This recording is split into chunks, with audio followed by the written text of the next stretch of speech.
Hey, everybody, it's Zach Clayton and Stephanie Simoes, and we are joined by a great friend. Stephanie, I'm going to let you do this introduction because you and Tyreek have known each other a little while. So, Yeah. So I'm really excited. Tyreek Robinson was a friend of mine from, gosh, like middle school. And we've kind of disconnected and reconnected throughout the years, but I thought it would be great for him to come on and share his story. So, Tyreek, thank you for being here. Wow, thanks for having me. I appreciate it. so tell us, Tyreek, you have a little bit of experience, and as you know already, the group that we have started is here to try to give as many resources to people who are contemplating taking their lives.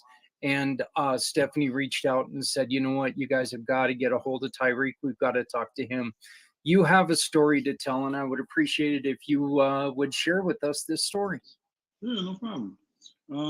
So I joined the military back in 2005.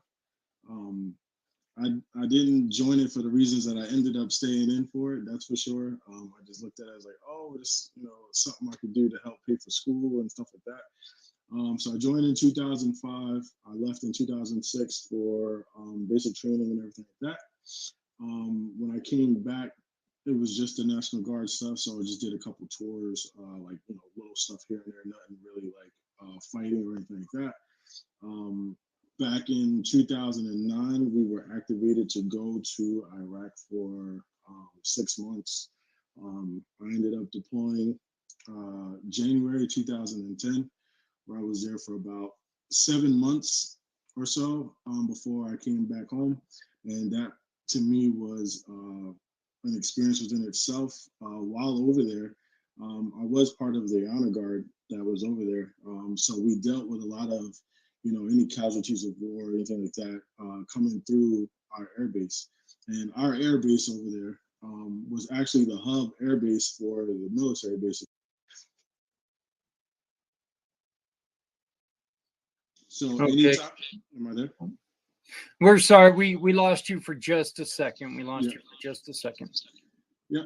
Uh, so our base was basically the hub for anybody transitioning through to overseas over there. They would stop by our base and kind of go out. So anytime that there was, like I would say, a casualty, they would come through our base before going to Dover Air Force Base before going back to their house, going back to their home to be with their their loved ones or Marines or whatever the case may be.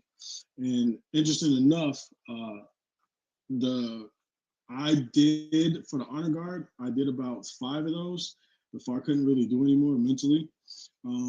Once I found out that these kids, so to speak, were between the age of 18 to 23 years old, and they were all suicides. They were all suicides over there. I think at that point in time, my personal opinion on everything is that you know, especially at the army at that time. Like I was in the Air Force, so like I had a lot of friends with the army. Like I spoke with a lot of them.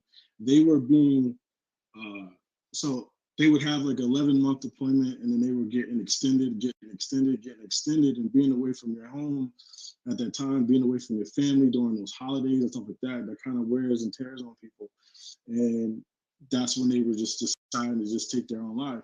A friend of mine who actually went to school with Stephanie, too, probably David Haney. He was out there. Um, he was out there. He was supposed to have been gone, I think, 11 months, and he was in the gone for like 22 months or something along that stint because they kept extending and kept extending to where his mental was even messed up with that as well. So it really played a lot of part in not being home with your families, and you're there for holidays and things like that. Like it really took a toll. So for me personally, seeing this, these young children, so to speak, kind of giving their lives at that point in time. And, when you're in the military and you're hearing stories back at home, like they're like, hey, everything's fine, everything is good. And it didn't sit too well with me because it wasn't, because, like I said, we were still sending bodies home, and it wasn't a good feeling to me. You know what I mean? So personally, that's when the military really turned. And like for me, it became more of a dislike for like government politics and more love for the people of America, so to speak, because it was like, I would love to fight for them any day. They can call me right now, being that I just had a kid, doesn't matter. I would go. But when it comes to the government side of it, because they didn't really seem to care about, us as, military personnel that was out there, for everybody who kind of gave their lives at that point in time that I saw. I can't really speak on anything that anybody else didn't see, but from what I saw, it was very, very, very, very tough at that time. So then I came home, like I said, about 7 months later. They did have some programs that was trying to help out veterans that just came back, kind of transition into your like normal life, I guess. So the normal lifestyles and things like that. And for me, I was messed up. I was really mentally, I was really beat up. I had PTSD when I came home. I had like a lot of like, issues, so to speak. Um, I went to the VA. I had tried to get all this help. I saw counseling and stuff like that, and they did help out when it comes to things like that. When I did come to say to them, "Hey, listen," whenever there was a compensation part of it, they were like, "Oh no, it's not service connected, so we can't really do anything for you." And I just thought that was kind of mind-boggling to me because I was perfectly fine before I went to Iraq. Then when I came home, you know what I mean, I had all these issues. So I just kind of just barreled through that and kind of just, stuck my focus. And I did, honestly, about a year later, had my own little issue where I almost took my own life, so to speak, for the depression and everything that I was going through and all the inner side demons that I was kind of going through. And I see the difference between myself and somebody who actually takes their life is that they're past the point that I was getting to. So like, for me, there was like it was like a dark moment where it was like, when I tell you I'm not that big of a religious guy or anything like that, but it was like almost like a fight between a devil and an angel, like playing around in your head. And for me, fortunately for me, I was able to like grasp myself back to it and just call help. Like I called the cops and say, "Hey, listen, y'all gotta come. I'm about to do something stupid. I just want to, I just want help, so to speak." So they was able to do that for me, and I was able to, from that point, get more and more counseling. And I didn't think counseling would work, but let me tell you, it worked. Doing a lot of self-care, because I didn't really have self-care. Like everything that I was doing was for other people and other things, and it kind of put yourself on the back line. So which isn't good. It's not good. You got to be able to love thyself before.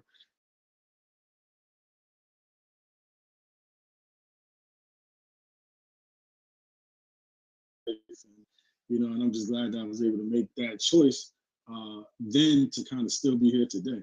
And that's why now I try to help out as much as I can. That's why, like I said, started their whole, I looked it up at the time, it was like 50,000 homeless veterans or something like that throughout the United States. And I said, hey, I probably can't, help them all, but if I could just feed one at a time, to me, that would be helpful. So I believe it was like 2 years ago, I made all these meals for homeless veterans. I got in touch with somebody that was able to give me, like, so to speak, like transitional housing for veterans that didn't really have anywhere to go, anything like that. And I drove to Newark, New Jersey, then I drove to New York to three different locations to be able to, give these guys food. And they was excited, and they was like, well, you drove all the way to New York to feed us. I was like, you deserve it. You know what I mean? Like, it just felt good to be able to help out the next person, and for them to know that somebody actually cared, for the things that they put, the sacrifices that they gave, whether if it had been 1 year, 20 years, whatever the case is. To me, just joining, because at the time when I joined, it was less than 1% of the U.S. population that was actually in uniform. So that to me was big enough, So, and I'm going to continue to help. So anytime you guys need anything, I'm always here for the help, or whatever the case may be. Tyreek, one of the things that you and I have a kinship on is I belong to the honor guard here in Colorado. Of course it's a different American honor guard, but it's where we as motorcyclists, we follow and stand guard for the funerals of those who have fallen, those who have served. So hearing that you were part of the honor guard, I was just like going, "Hey, I have something in common," and as we were joking earlier, you were school friends with Stephanie and Stephanie's husband, which means you guys were all being born as I was graduating. So, but I still got something in common. You introduced us to the organization that helped you out, and it's called Hope for Veterans. Can you tell us exactly what Hope for Veterans did for you that was different than anybody else did? Yeah, absolutely. So Hope for Veterans, I was at the time, I was transitioning, trying to find. I actually had just ended a relationship, and I had needed housing basically, and maintaining rent payments to me wasn't the issue. It was the issue of kind of getting up the security deposit here in New Jersey just isn't cheap by any means. So I was looking, I was like, there has to be an organization that can help out veterans in some way, shape, or form. So I came across them, and they assigned me a worker who had my own caseworker. And what she did was she basically took all my information down. And what they did was I found in a place, and then the place they basically gave the security deposit, and then they paid the first 3 months of my rent. And I was like, oh, that's awesome. This is great. But it didn't stop there. They also bought like a bed. They bought me a bed once I got the apartment. And then they also paid for my car to get fixed. So it was like, it was very helpful at the time, because for me, I needed that place in order, because I had a daughter at the time, and I needed a place to be able to bring my daughter in a time of need. And they definitely, I was able to, get back on my feet thanks to them. So that's what they did for me. And I thank them every time I can, that, I appreciate someone who's out there willing to help. So it looks like they've got and you mentioned your daughter. It says the family partnership. How did they help you not maintain's the wrong word, but maybe strengthen the relationship with your daughter? Oh, it was very strengthening, because the way that it was set up, between me and her mother, was I needed to have a place of my own, basically to see time with my daughter. So we didn't lose any time thanks to that program. There was no gap, and me and that little girl is, we share a lot together. So it definitely kept our bond and together at that point in time.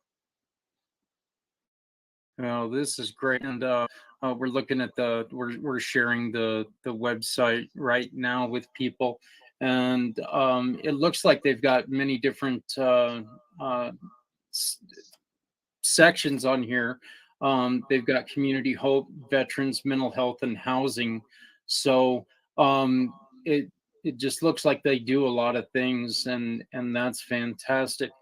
What are some of the things, Tyreek, that you focus on now that you're would you say that that is behind you, or would you say that you still have work to do? I believe it's always work in progress. I don't feel like it's ever 100% buried. I feel like there's always times where something brings it back. Like it's hard for me to watch certain war movies and stuff like that. Like it just always brings me back to certain things and scenarios, and it's kind of like, I just always relive that moment of darkness that I had to say I'm not going back there, to kind of keep forward. You know what I mean? And I know that there's people that depend on me to be here. So it's down, but I don't believe it's 100% ever out. So I always just kind of keep, like I said, in the back of my mind, that place that I never ever want to go back to. Stephanie? Before we were live here, you were also mentioning how you were making a difference locally, for youth kids, and and you mentioned the homeless vets, but you want to share a little bit about kind of what you started because you felt like there was a need? Yeah, absolutely. So me and a buddy of mine, we were out helping these kids like that couldn't really afford, to do certain things when it comes to like youth athletics and things like that. And the reason why we harp on athletics, for me personally, athletics is what kept me out of trouble as a kid. So it always kept me doing something. My mom was always like, "Hey, listen, you wanna do this, you wanna do that, you better," you know what I mean? So it was always a way to say, all right, I want to stay in sports. So we decided we want to help out kids that can't really help out for themselves and help out, any of those type of families. So we started this organization, and we what we did was we took a whole bunch of them, we trained them, we kind of kept it going, and then we ended up bringing them down to, we brought them down to Atlantic City for a tournament, we brought them down to Virginia for a tournament. We got like this big house and built all this camaraderie. These kids are still, calling and texting me. They're in high school already. We were doing this. We saw these kids when they were like 10, 11 years old, and we kept with them, and they're still texting me, hey, Coach Ty, how's it going? That to me is a greater feeling than it's good. And see kids actually get better, from the time that they didn't even know that they had it. You know what I mean? Like you see something special in them, and you are able to exploit it with them and show them like, hey, you got it. You could do this, that. That's a great feeling. So we got big plans on where we want to go with it, and as anybody would know, starting these things aren't easy, have maintaining your board and, everybody's participation and everything like that. Like we go out, we do events. I intertwine it with my cooking. So we try to do whatever we can to kind of raise money to be able to help these kids out. And anytime that, if opportunity presents itself, we give out more help. Well, this is a little bit of a shameless plug, but if you guys want to learn more about either one of Tyreek's nonprofits, join us on the first Wednesday of June, because Stephanie and I are going to be working together again to assist Tyreek through our community Pay It Forward One Hope Wine fundraiser. Anytime that you make a purchase of wine in June, you can support Tyreek and both of his nonprofit organizations. So we are extremely excited about that. Tyreek, what was the biggest thing that you found helpful, and what was one thing that you can pass on to others who are sitting there contemplating whether their life is worth being here or not? I would say there should be no reason. I know it's hard to say when you're dealing with suicide, because throughout the military we do a lot of suicide awareness classes and everything like that. Just like anything else, when you're doing any type of training online or in the classroom, is way different than the real life experience. When something's happening at that pace, it's kind of hard to kind of dig deep, but you kind of got to know like there's always a reason to stay here. And my mother, we didn't really have the closest relationship, me growing up, but she even said to me, she called me like, hey, nothing is worth your life. There's no coming back from this, and I know, like I said, I know it's hard. Like when you're in that mindset, nothing matters. Nothing. It's hard, to bring yourself out of it. And actually, when I went to go see help, the counselors were saying like, we're surprised, you made it through here, and they were really interested in knowing. And I just said, for some reason, I just had to dig deep and realize like, I'm just going to get better. Like I'm just going to go up. I feel like I'm at rock bottom. If you're at that point, you feel like you're at rock bottom, but you could only progress, and it only gets better, you know what I mean? So you got to get these challenges in your life. So that's how I took it. Like, hey, I'm going to get these challenges right now. I'm going to just bear through it because I'm meant to be here for a better purpose. I love the way that you stated that if you're at rock bottom, you can only, you can only go up. You can, when, what are some of the things that that you still practice today when you start to feel down? I think it's kind of funny. I was not a big like meditator or anything like that. Yeah. Or, but I find a lot of joy in a lot of things that I do. So like when I do get into these like meditations or things like that, it kind of helps calm me down and soothes me out, whether it be working out, anything that kind of keeps me busy to where I'm not thinking about something that makes me happy. Because like the gym was very big for me, because it's hard to be upset and be in the gym. Like it's hard to just be with a pout on your face, and as you're lifting weights or you're running, it's kind of just like you get motivated. So I just find things to constantly motivate myself. And now being that, that was, years ago, now, especially now having kids, it becomes a whole nother aspect, because now when the kids are born, it's more for them and not for us. So I started to realize that when you're committing that act, it's a very selfish act in a way, because there's a lot of people out here, there's a lot of loved ones and everything that, that it's a selfish way to do it. So I just try to stay away from that mindset and try to think more or less like, let's be better. You know what I mean? And let's not be selfish to these kids, because they didn't ask to be here. You brought them into this world, so we got to be better. So I just think of little things like that to kind of keep me motivated. Well, I just asked Stephanie to do something because I think that this is a personal thing. So I think Stephanie. Well, I want to say congratulations to Yeah. you. Sure. Is that what you're saying? No, I just because we are expecting someone new to our family here pretty soon. Our little group here pretty soon. But about your kids, Tyreek, congratulations. Thank you. I appreciate it. You have another new one at home. So really excited that you were able to join us. I know that there's a lot going on at home with your new baby boy. Hey, that's what I was saying while we were in the hospital. I got to make it out because I got to make this show. I'm not rescheduling. I'm going to make it happen. If I had to find a quiet room in there, I would have did it. But, we was going to make it happen. So thanks again. How would you say your progress is? Like, did your daughter kind of go on this journey with you? No. And the reason being because I never want her to see me in that state of mind. And, to me, for my daughter, her father should be the strongest person she knows. So I try not to show any type of weakness or anything like that around her. And that's what hurt me the most when I actually went through it, because that wasn't in my mind at that time.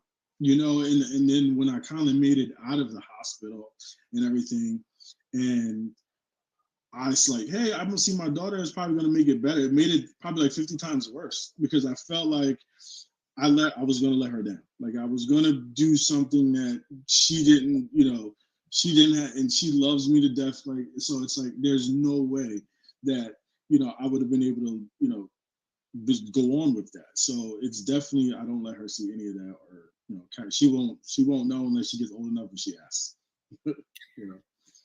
I can understand that. And I love that you said, that you have such love for the people that if you were asked to go and do it again, you would go and do it all over again. And just knowing how far you came and came through and out the other side, and you're still willing with the love for the people, not so much the other people, but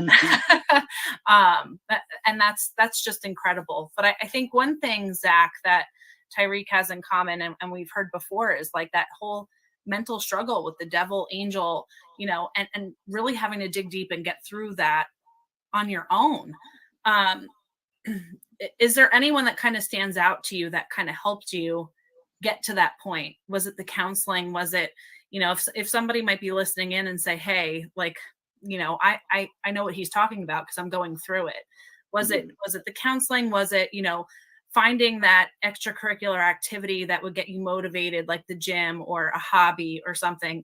Where would you direct them if somebody was like, man, where do I go right now? Like, how do I get through this like he did? I would say 90% was the counseling. I lived to go to those counseling sessions week by week, and 1 hour at a time. Like I just looked forward to it. And my first session, I was like, yeah, I don't know where to start. And then, halfway through that session, I'm crying, you know what I mean? And I'm kind of like just giving everything out there. And I was like, that felt good. It felt good to kind of like tell somebody, talking to somebody all the time, they don't really have to give you any feedback. Sometimes just listening is good enough. So, just me being able to talk when you feel like you can't really talk to anybody, because anybody that's going through some type of, well, I would say me, I can't say everybody, but when you're kind of in that state of mind, like talking to someone is not always the easiest thing to do, because you don't want to be judged. You don't want to feel like you're putting a burden on anybody, anything like that. So you go talk to somebody you don't know. And I found someone genuine that really was like, hey, listen, I'm gonna listen. I got you. Like, this is what it is. And I took those steps, and everything she said to do, I did, like I said, with the self care and everything like that, and it was just one step at a time, and that's what I did, and I just felt like that was the route to go. I'd like to ask you real quick. You mentioned that your mom and yourself, you did not have the greatest of yeah, relationships. Has that strengthened through this, or are you guys still you guys closer, but it's still not? It was. I won't say it's closer now. I don't honestly. I don't think that she knows the whole in depth of where I was as a mental standpoint. Um, I was more close with my grandmother. She was kind of the one that kind of raised me, so to speak. So it wasn't that really didn't bring it any time closer at the time. But I mean, we're better now. Not 100% probably where we should be, but it's better because she wants to deal with grandkids and stuff like that. So Yeah. And then the last thing that I've got for you, Tyreek, and I wanted to ask this a little bit when you were talking about your daughter. How difficult was that to hide from your daughter? very, very, very, very difficult. And honestly, I think that also might have helped sped up the process because I just knew I just had to be good for her. Like I just knew that I didn't want her to look at me and have any doubts ever. I don't ever want her to say, hey, listen, you know, this guy ain't it. Like so it was very difficult. So I made sure like I was always making progress one day at a time. So when I did have her, it was regular scheduled programming, and then when she wasn't there, it was always rehabbing and getting yourself back together and getting yourself back to the right state of mind. Stephanie, do you have anything else, or?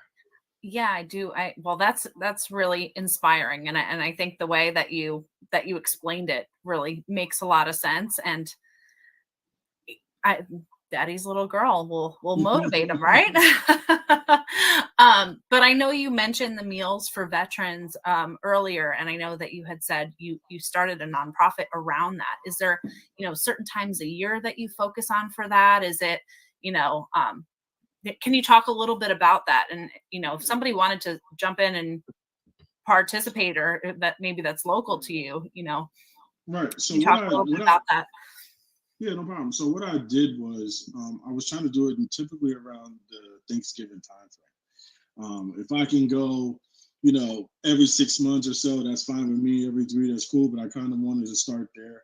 I would tell you the first time that I did it, it was kind of rough. Let me tell you, I believe I fed 300 veterans. And I had all these meals in my living room all over the place. And I'm packing these things up because it was me by myself. I took off from work. I rented a van.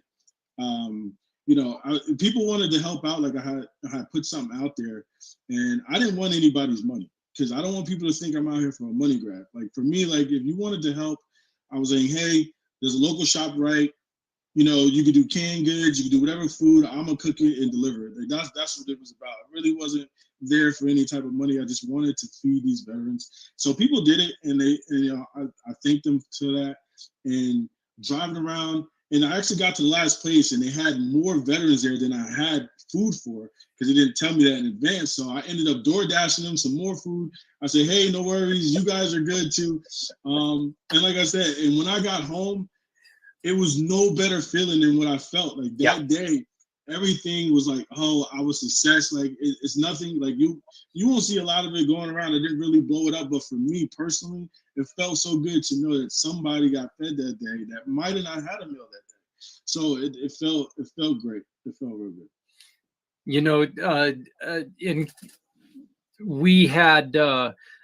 We did a homeless veteran, or just a homeless dinner at one point in time. It was right around Thanksgiving as well. And what we did was we took and we had people donate the food, as you said.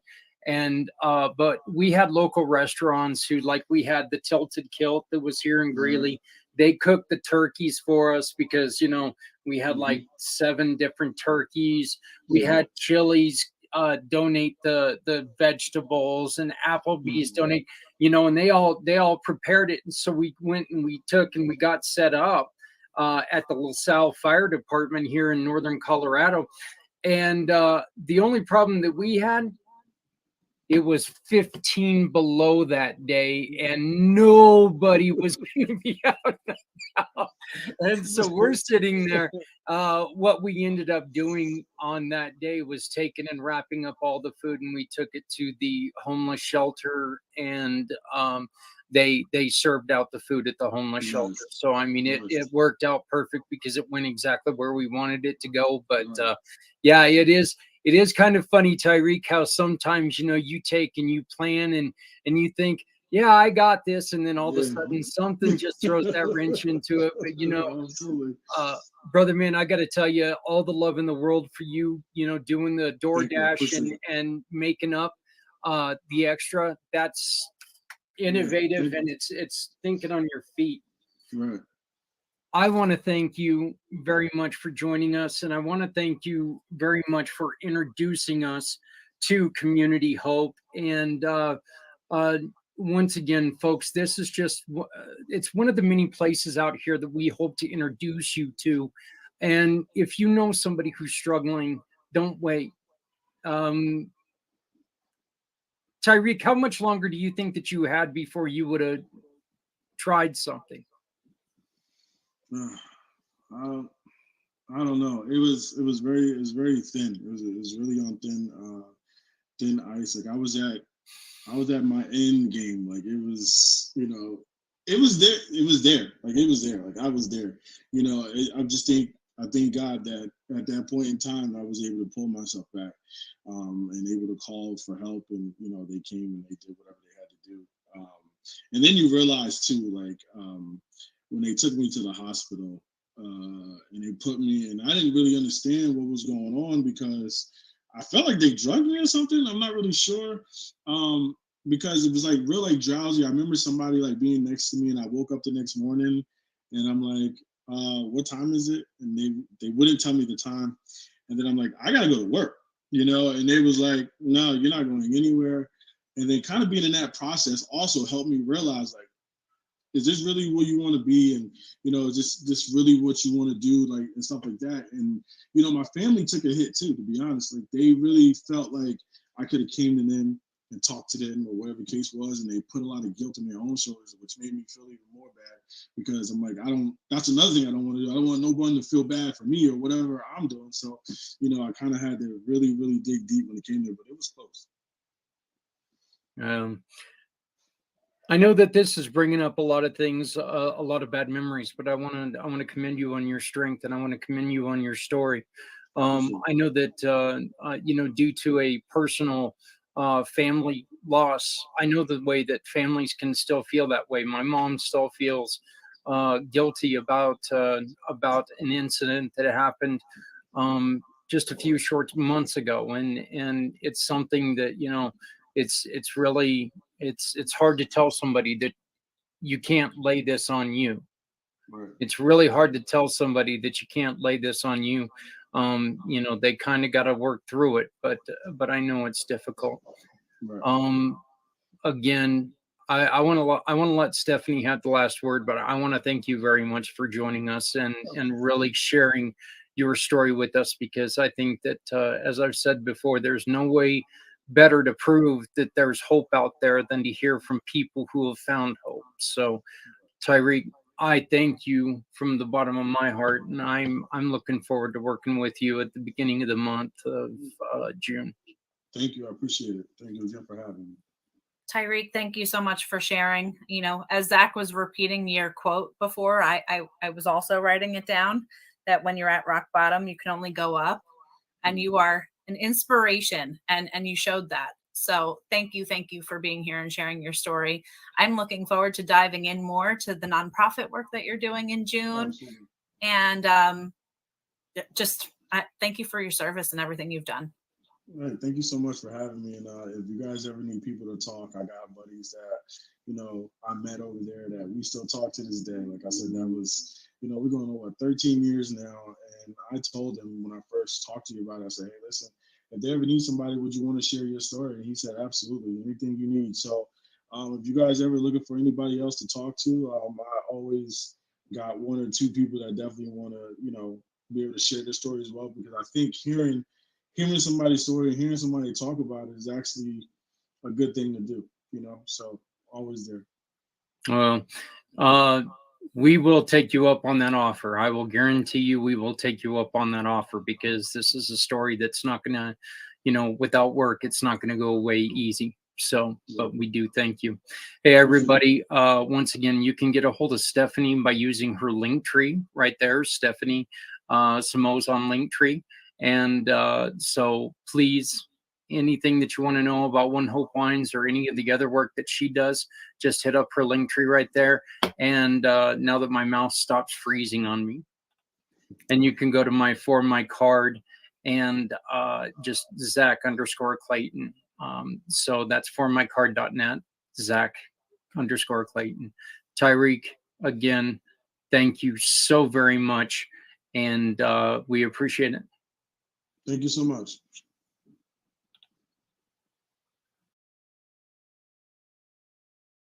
Amazingly, this show has been with us for 15 seasons. Let's have a look at what the America's Got Talent champions are doing now. You'll be surprised to learn which one of them is the most successful, who swapped singing for acting, and